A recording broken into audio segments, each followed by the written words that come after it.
এই জন্য প্রতি নামাজে আমরা বলি গায়রিল মাগদুবি আলাইহিম ওয়ালাদ-দাল্লিন।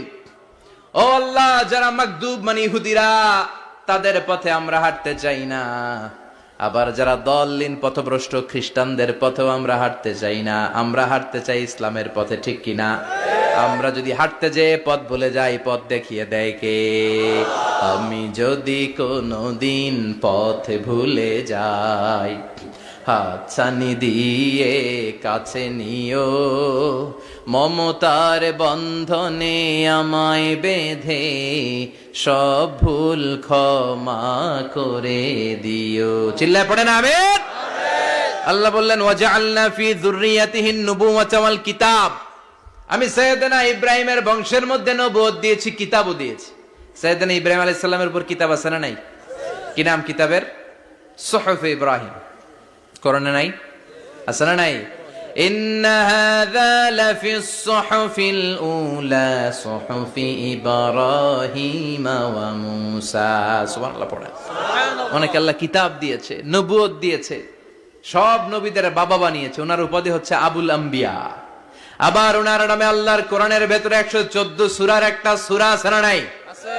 সূরাটার নাম সবাই কোন? আলিফ লাম রা। কিতাবুন আনজালনাহু ইলাইকা লিতুখরিজান নাসা মিনাল যুলুমাতি ইলান নূর। সুবহানাল্লাহ পড়ে। সুবহানাল্লাহ। সূরা ইব্রাহিম। আলিফ লাম রা। কিতাবুন আনজালনাহু ইলাইকা। ওই নবীর নামে কোরআনের ভিতরে সূরা দিয়েছে কে? আল্লাহ। আবার আল্লাহ বললেন, গোলাম জেনে রাখো, উনি তোমাদেরকে মুসলমান নামকরণ করেছেন। তাই ইসলামে যারা অন্তর্ভুক্ত হবে, সব মুসলমানদের পিতা আমি আল্লাহ তারা নির্বাচিত করেছি। মিল্লাতা আবিকুম ইব্রাহিম হুয়া সাম্মাকুমুল মুসলিমিন। আওয়াজ করে বলেন, মুসলিম জাতির পিতার নাম কি? ইব্রাহিম। আমাদের জাতির পিতা কেডা? ইব্রাহিম। সবাই কোন? ইব্রাহিম। মনে থাকবে না ভুল করবেন? ভুল করবেন? জাতির পিতা কে? ইব্রাহিম। চিল্লায় বলেন, জাতির পিতা কে? মিল্লাতা আবিকুম ইব্রাহিম হুয়া সাম্মাকুমুল মুসলিমিন। যিনি তোমাদেরকে মুসলমান বলে অভিহিত করেছেন। আবার আল্লাহ বললেন, ইব্রাহিম সবাইরে তুমি মুসলমান নাম রাখলে, তুমি মুসলমান হও। আসলিম ক্বালা আসলামতু লিরাব্বিল আলামিন। বলতে দেরি, কালিমা পড়ে মুসলমান হতে দেরি নাই। চিল্লায় পড়েন আল্লাহু আকবার। আবার আল্লাহ বলে, আমার নবী ইব্রাহিম এমন নবী, এই নবীর মতো বিনয়ী নবী নাই। ইন্না ইব্রাহিম লাহালিমুন আওয়াহুম মুনীব।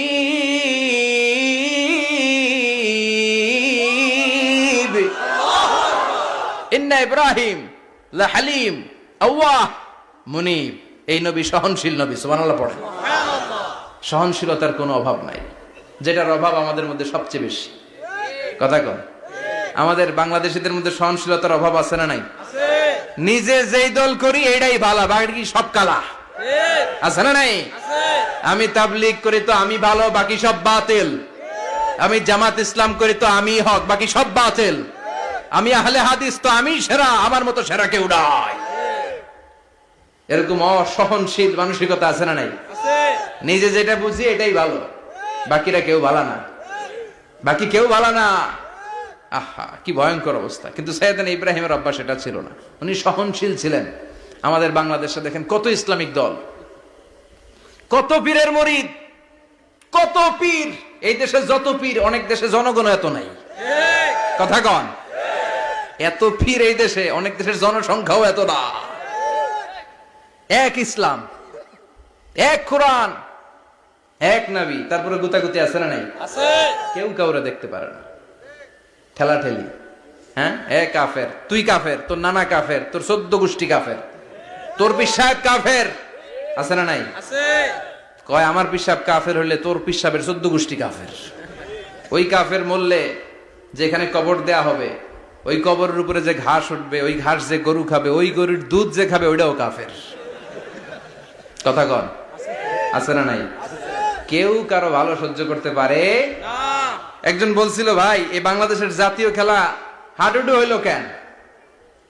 আমাদের জাতীয় খেলার নাম কথা কন। দেখছেন, একটা সামনে যাইতে চাইলে বাকি সবাই ঠ্যাং ধরে নিচের দিকে নামে। আছে না নাই? সামনে যেতেই দিবে না, ভালো কাজ করতেই দিবে না, কারো ভালোটা কেউ সহ্য করে না। উপরের দিকে উঠতে চাইলে ঠ্যাং ধরে ওইটারে নামায়। এজন্য আমাদের জাতীয় খেলা হাডুডু। কথা বলেন। আল্লাহ বললেন সাইয়েদনা ইব্রাহিমের চরিত্র কিন্তু এমন ছিল না। ইন্না ইব্রাহিম আলা হালিমুন আওয়াহুম মুনিব। আমার ইব্রাহিম ছিল সহনশীল। আল্লাহু আকবার। আমাদের বাংলাদেশিদের এখন সবচেয়ে বেশি দরকার এটা, সহনশীলতা। আমরা অযাচিত মন্তব্য করতে দ্বিধাবোধ করি না, কমেন্টস করতে দ্বিধাবোধ করি না। ফেসবুকে ইউটিউবে কমেন্টস আছে না নাই? আহা, কার ব্যাপারে তুমি কমেন্টস করো, কি বিষয়ে কমেন্টস করো, ওই বিষয়ে আদৌ তোমার ধারণা আছে কিনা, পড়াশোনা আছে কিনা, তুমি ওইটাতে স্পেশালিস্ট কিনা, কোনো ধারণা, ইচ্ছে মতো কমেন্ট আছে না নাই? ইচ্ছে মতো মন্তব্য, একে অপরের প্রতি হিংসা, কোনো ভালোবাসা নাই, মহব্বত নাই। এক নবীর উম্মত, এক লা ইলাহার পতাকার তলে আমরা দাঁড়িয়ে, চিল্লায় বলেন ঠিক কিনা? তারপরে গুতাগুতি, কিলাকিলি, কেউ কাউরে দেখতে পারে না। আল্লাহ তুমি হেফাজত করো, আমাদের মধ্যে তুমি ঐক্য তৈরি করে দাও, হিংসা জিঘাংসা তুমি হৃদয় থেকে দূর করে দাও। আবার আল্লাহ বললেন ইন্না ইব্রাহিম কানা উম্মাতান ওয়াহিদা। আমার খলিল ইব্রাহিম শুধু সহনশীল নয়, আমার খলিল ইব্রাহিম একাই একটা উম্মত। আল্লাহু আকবার। এটা একটা কথা হইলো? একা একটা উম্মত হইতে পারে? আমরা সবাই উম্মত, কোটি কোটি মানুষ, ফলে বিশ্ব নবীর উম্মত, উম্মতে মুহাম্মাদে, ঠিক কিনা? একজন কি একটা উম্মত হইতে পারে? আল্লাহ বলেন ইব্রাহিম এমন নবী, একাই একটা উম্মত। সুবহানাল্লাহ পড়েন। ইন্না ইব্রাহিম কানা উম্মা ওয়াহিদার কারণ উনি যখন জমিনে ছিলেন একটা লোক আল্লাহর নাম নেয়ার মতো ছিল না, সব ছিল মুশরিক, উনি ছাড়া সব মুশরিক। উনি ছিলেন মুওয়াহহিদ, তাওহীদের পক্ষে। উনি ছাড়া পৃথিবীতে তখন যারা ছিল সব ছিল তাওহীদের বিপক্ষে, মানে মুশরিক। আল্লাহ বুঝাতে চাইলেন পুরো মুশরিক গোষ্ঠী একটা উম্মত, আমার ইব্রাহিম খলিল একাই আরেক উম্মত। ইন্না ইব্রাহিম কানা উম্মাতান ওয়াহিদা। সাইয়েদনা ইব্রাহিমের সময়কালে মুসলমান বলতে কেউ ছিল না, উনি একা ছাড়া। তার মানে গোটা বিশ্বের সব মুশরিক মিলে একা একটা উম্মত, সাইয়েদনা ইব্রাহিম নিজে নিজে একটা উম্মত। কি পরীক্ষা করে, কিভাবে আল্লাহ ওনারে উত্তীর্ণ করেছেন। এজন্য খুশি হয়ে আল্লাহ ওনারে খালিল উপাধি দিয়েছেন। কথা কন। ওনার কিছু উপাধি আছে, একটা হচ্ছে সিদ্দিক। কি উপাধি? আমাদের অনেকের নাম আছে না? এদিকে আছে সিদ্দিক নামে কেউ? মাশাআল্লাহ আছে তো। সিদ্দিক মানে কি জানেন? হ্যাঁ, কথা কন। সত্যবাদী। শুধু সত্যবাদী না, সত্য প্রকাশে, সত্য গ্রহণে, সত্যের ব্যাপারে আপোষহীন, কোনো আপোষ করে না। চিল্লা এখন ঠিক কিনা? বিশ্বনবী মেরাজে গেলেন, মেরাজ থেকে ফিরে আসলেন। বিশ্বনবী বর্ণনা করলেন আমি বাইতুল মাকদাস দেখেছি মাঝরাতে, লক্ষাধিক নবীকে নিয়ে নামাজের ইমামতি করেছি, 7 আকাশ দেখেছি, আল্লাহর আরশ দেখেছি, আল্লাহর সাথে কথা বলেছি, আবার ফজরের আগেই মক্কায় ফিরে এসেছি। সবাইকে খাইছে খাইছে, মুহাম্মদের মাথার তার ছিঁড়ে গেছে। নাউজুবিল্লাহ। আবু জাহেল, উতবা, সাইবা সবাই মিলে একটা সুযোগ পেল, বললো এতদিন আমরা আবু বকররে বুঝাইতে পারি না, আজকে মুহাম্মদ যে গাঞ্জাখুরি কথা বলে, এটা বললে আবু বকররে আমাদের দলে নিয়ে আসা যাবে। সবাই সাইয়েদনা আবু বকরের কাছে যায়, যে বলে আবু বকর জানো নাকি তোমার নবী নতুন কথা আমদানি করেছে? কি বলেছে আমার নবী? তোমার নবী বলে মাঝরাতে বাইতুল মাকদাস গিয়েছে।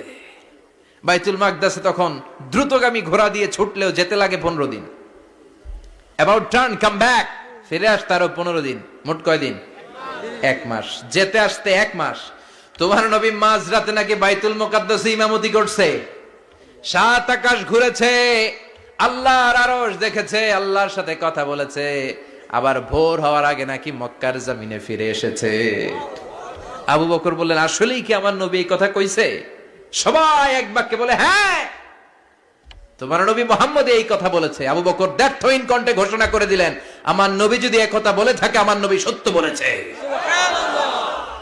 সত্য বলেছে, তিনি কখনো মিথ্যা বলতে পারে না। বিশ্বনবী খুশি হয়ে গেলেন, সাইয়েদনা আবু বকরের জন্য দোয়া করে দিলেন, আর বললেন আবু বকর আনতা লাস্তা আবু বকর ফাকাত, আজকে থেকে তুমি শুধু আবু বকর নও, আজকে থেকে তুমি আবু বকর সিদ্দিক। সিদ্দিক সত্য গ্রহণে, সত্য প্রকাশে, সত্য মানার ক্ষেত্রে আপোষহীন, কোনো আপোষ নাই। চিল্লা এখন ঠিক কিনা? সে আল্লাহ বললেন ওয়াযকুর ফিল কিতাবি ইব্রাহিম ইন্নাহু কানা সিদ্দিকান নাবিয়্যা। ও নবী, আপনার এই কোরআনের ভেতরে আমার খলিলের নামটা রাখেন। কারণ আমার খলিল যেন তেন কোন নবী নয়, সাধারণ পয়গম্বর নয়। আমার নবী ইব্রাহিম হলো সিদ্দিক, সত্য প্রকাশে আপোষহীন।